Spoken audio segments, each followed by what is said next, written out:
12வது நூற்றாண்டில் வாழ்ந்த ஒரு மிகச்சிறந்த தத்துவ ஞானி, கவிஞர், சீர்திருத்தவாதிதான் பசவண்ணா என்கிற ஒரு சிறந்த மனிதர். அவர் கர்நாடகா பகுதியில் அந்த 12வது நூற்றாண்டு காலகட்டத்தில் வாழ்ந்தவர்.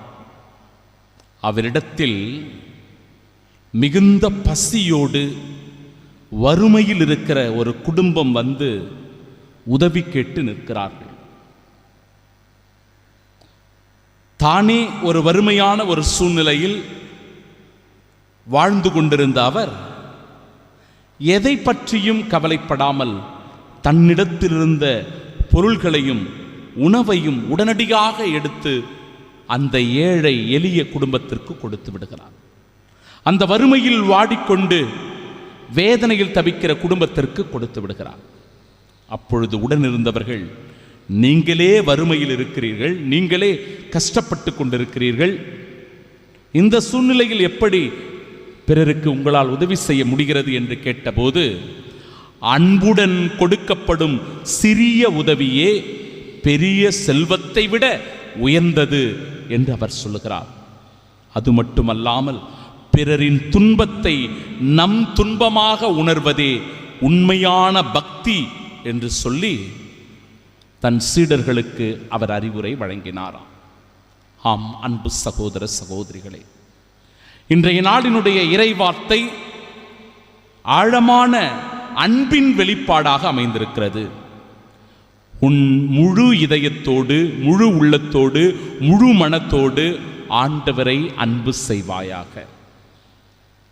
நம்ம நாமளே சோதிச்சு பார்க்கணும்.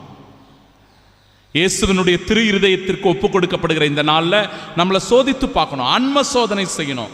ஆண்டவரை நான் அன்பு செய்கிறவனாய், அன்பு செய்கிறவளாய் இருக்கிறேனா? அப்படி நாம் இருக்கிறோம் அப்படின்னா ஆண்டவருடைய வார்த்தையை அனுதினமும் வாசிப்போம்.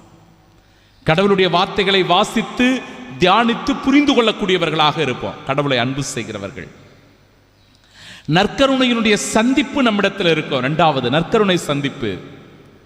அடிக்கடி நேரம் கிடைக்கும் போதெல்லாம் நற்கருணையினுடைய இறை பிரசன்னத்தில் அமர்ந்து ஜெபிக்கிற மனிதர்களாக நாம் இருப்போம். 3வது திருப்பலியில் தவறாமல் பங்கு பெறுகிறவர்களாக இருப்போம். அட்லீஸ்ட் கடன் திருநாட்களிலாவது ஞாயிற்றுக்கிழமையிலாவது முழுமையான திருப்பலியில் பங்கு பெறுகிற நல்ல கத்தோலிக்க இறை நம்பிக்கையாளர்களாக நாம் இருப்போம். வாய்ப்பு கிடைக்கும் போதெல்லாம் குடும்பமாக இணைந்து அமர்ந்து குடும்ப ஜபம் சொல்லி ஜபமாலை ஜபிக்கிறவர்களாக இருப்போம். இந்த 4 செயல்களை நம் வாழ்க்கையில் செய்தால் நிச்சயமாய் கடவுளுடைய அந்த முழுமையான அன்பில் இணைந்து கொள்ளுகிற பாக்கியம் பெற்றவர்களாக இருப்போம். அதுதான் முழு இதயத்தோடு, முழு உள்ளத்தோடு, முழு மனத்தோடு அன்பு செய்வதின் அடையாளம். கடவுள் அன்பு செய்வதனுடைய அடையாளம். 2வது நம் சகோதர சகோதரிகளை, நம்முடன் வாழ்கிறவர்களை நேசித்து அன்பு செய்கிற இதயம். அதற்கு 3 மிக முக்கியமான பண்புகள் அவசியம். 1, நம்மிடத்திலிருந்து வெளிப்படுகின்ற மன்னிப்பு. 2வது நம்மிடத்திலிருந்து வெளிப்படுகின்ற இரக்கம்.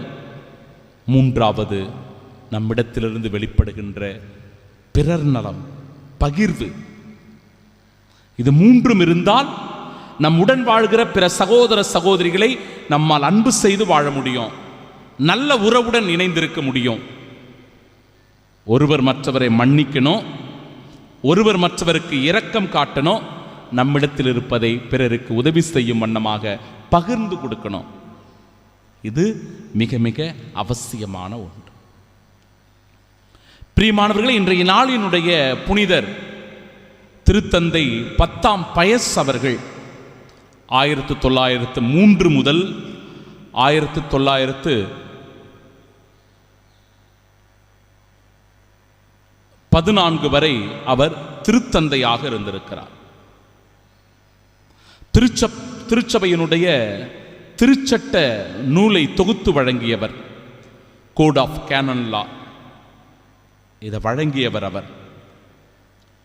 அவருடைய படிப்பினையாக தன்னுடைய விசுவாசிகளுக்கு, கத்தோலிக்க இறை நம்பிக்கையாளர்களுக்கு அவர் சொன்னது, ஒழுக்கத்தில் சிறந்தவர்களாக இருக்க வேண்டும், கடவுள் மீது பக்தி கொண்டவர்களாக இருக்க வேண்டும், கிறிஸ்துவனுடைய மதிப்பீடுகளை நம் வாழ்வில் ஏற்று கடைபிடிக்கிறவர்களாக இருக்கணும்.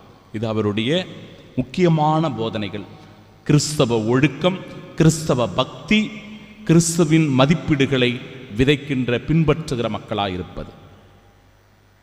அன்னை மரியாளின் மீது மிகுந்த பக்தி கொண்ட ஒரு திருத்தந்தையாக அவர் இருந்திருக்கிறார்.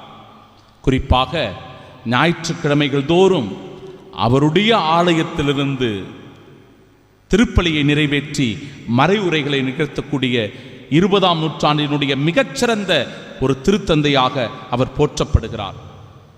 பிரியமானவர்களே, இவர்தான் நாம் ஒவ்வொருவரும் மறைக்கல்வியை நம்முடைய மொழியிலேயே கற்றுக்கொள்வதற்கு அடிப்படை காரணமாக இருந்தவர். நம்முடைய மொழியிலேயே நாம் மறைக்கல்வியை படிக்கலாம் அப்படின்ற வழக்கத்தை திருச்சபையில் கொண்டு வந்தவர். அடிக்கடி தேவ நற்கருணை உட்கொள்வது சிறந்தது என்கிற படிப்பினையை வழங்கி அந்த வழக்கத்தை கொண்டு வந்தவரும் இந்த திருத்தந்தை தான். ஆம் அன்பிற்குரியவர்களே, இப்படிப்பட்ட ஒரு மிகச்சிறந்த திருத்தந்தையை நினைவு கூறுகிற இந்த நாளில் கூட தாயாம் திரு அவையோடு இணைந்து ஆண்டவரை நாம் போற்றி புகழ்வோம், மகிமைப்படுத்துவோம். இன்றைய நாளினுடைய முதல் வாசகம் சொல்லுகிறபடி கடவுளுடைய வல்லமை எவ்வளவு என்பதை உணர்ந்து கொள்வோம். பாருங்களேன், உலர்ந்த எலும்புகளே ஆண்டவரின் வாக்கை கேளுங்கள். உலர்ந்த எலும்புகளே ஆண்டவருடைய வாக்கை கேளுங்கள். ஆண்டவர் எப்படி சொல்றார் பாருங்களேன், அந்த வார்த்தைகள் பாருங்க. நான் உங்களை நரம்புகளால் தொடுப்பேன், உங்கள் மேல் சதையை பரப்புவேன், உங்களை தோலால் மூடுவேன், பின் உங்களுக்குள் உயிர் மூச்சு புகச் செய்வேன், நீங்களும் உயிர் பெறுவீர்கள். உலர்ந்த எலும்புகளாக நாம் இருக்கிறோமா? அப்படின்னா என்ன? உயிரற்றவர்களாக நாம் வாழறோமா? இந்த வாழ்க்கையின் மீது ஈடுபாடு இல்லாமல் இருக்கிறோமா? இந்த வாழ்க்கையின் மீது அதீத ஆர்வம் இல்லாமல் இருக்கிறோமா? என்னடா வாழ்க்கை, சலிச்சு கொள்றோமா? வாழ்க்கையின் மீது வெறுப்பு நமக்கு இருக்கிறதா? அப்போ நம்முடைய உள்ளம் கூட உலர்ந்து போயிருக்கிறது, நம்முடைய வாழ்க்கை கூட உலர்ந்து போயிருக்கிறது. ஆண்டவருடைய அந்த ஆவியினுடைய வல்லமை நமக்குள்ள இறங்கி வரணும்.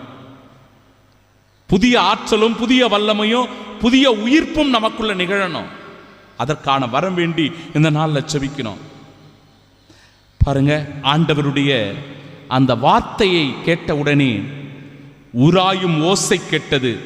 ஒவ்வொரு எலும்புகளும் தனக்குரிய எலும்புடன் சேர்ந்து கொண்டன.